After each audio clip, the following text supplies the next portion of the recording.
इसलिए हे महाभाव, जिस मनुष्य की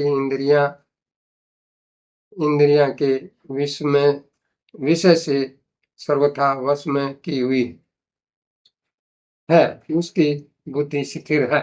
इंद्रियां सर्प के समान हैं और विषय उस सर्प के विषैले दांत हैं। यदि सर्प के विषैले दांत निकाल दिए जाए तो वह किसी को काट भी ले तो कोई असर नहीं होता।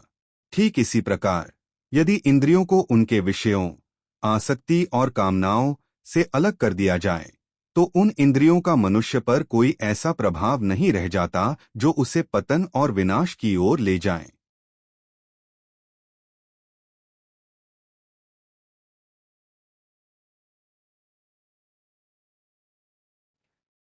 संपूर्ण प्राणियों की जो रात परमात्मा से संपूर्ण प्राणियों की जो रात परमात्मा से विमुक्ता है, उसमें संयमी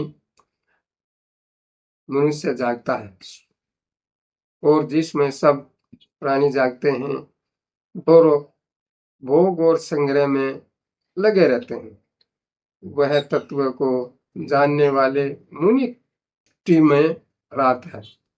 संपूर्ण प्राणियों के लिए जो रात्रि है, वास्तव में वही अज्ञान है।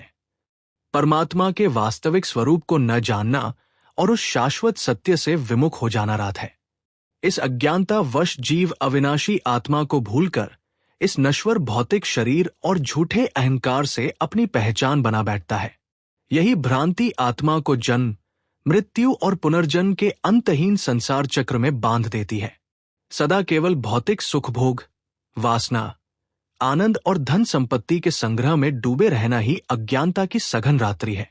मनुष्य सोचता है कि वह संसार को अपनी मुट्ठी में कर लेगा, परंतु क्या हर व्यक्ति को अपनी सोची हुई हर वस्तु प्राप्त हो पाती है? कदापि नहीं। इसका सीधा और कड़वा अर्थ यह है कि जीवन में हमारे अनुकूल समय के साथ साथ प्रतिकूल अवस्थाएं भी अनिवार्य रूप से आएंगी। जब दुखों का ये पहाड़ टूटता है, तब अज्ञानी मनुष्य दिशाहीन हो जाता है।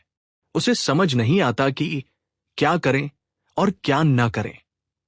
वास्तव में यह अंधकारमयी रात है जिसकी चर्चा भगवान ने की है। संसार जब मोहमाया और अज्ञान की इस घोर निद्रा में सो रहा होता है, तब संयमी पुरुष जागता है। वह देख पाता है कि संसार क्षण भंगुर है।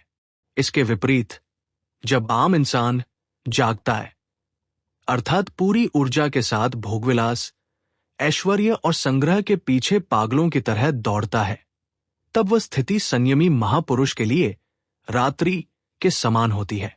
वह इस सांसारिक आपाधापी को अपनी पीठ के पीछे हो रही एक निरर्थक क्रिया की तरह देखता है। वह इसमें लिप्त नहीं होता। उदाहरण के लिए, जैसे बच्चे मिट्टी में कंचे खेलते हैं, उनके लिए लड़तेज गढ़ते हैं और उन्हें ही अपनी जागीर समझ बैठते हैं, परंतु क्या वे कंचे जीवन भर उनके साथ रह पाते हैं? ठीक इसी प्रकार इस संसार के भौतिक भोग, क्षणिक आनंद और धन दौलत का संग्रह भी कंचों के जैसा ही है। ये सब सदा हमारे साथ रहने वाला नहीं है। मृत्यु के क्षण ये सब यहीं छूट जाएंगे।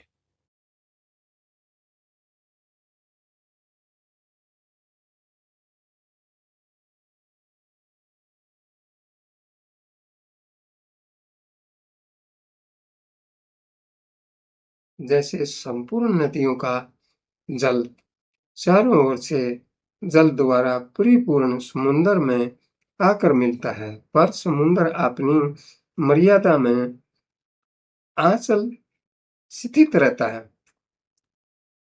ऐसे ही संपूर्ण भोग पदार्थ जिस संयमी मनुष्य को विकार उत्पन्न किए बिना ही प्राप्त होते हैं, वही मनुष्य परम शांति को प्राप्त होता है, भोगों की कामना वाला नहीं।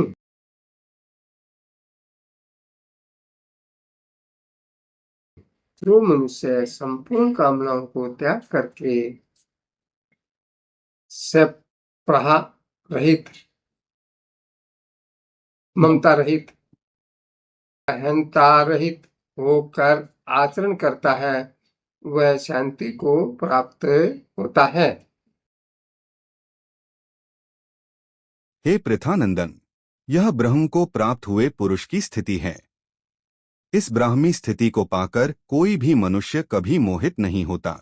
यदि जीवन के अंतिम क्षण में भी मनुष्य इस दिव्य स्थिति में स्थित हो जाए तो निर्वाण ब्रह्म, परम शांति और मोक्ष की प्राप्ति हो जाती है।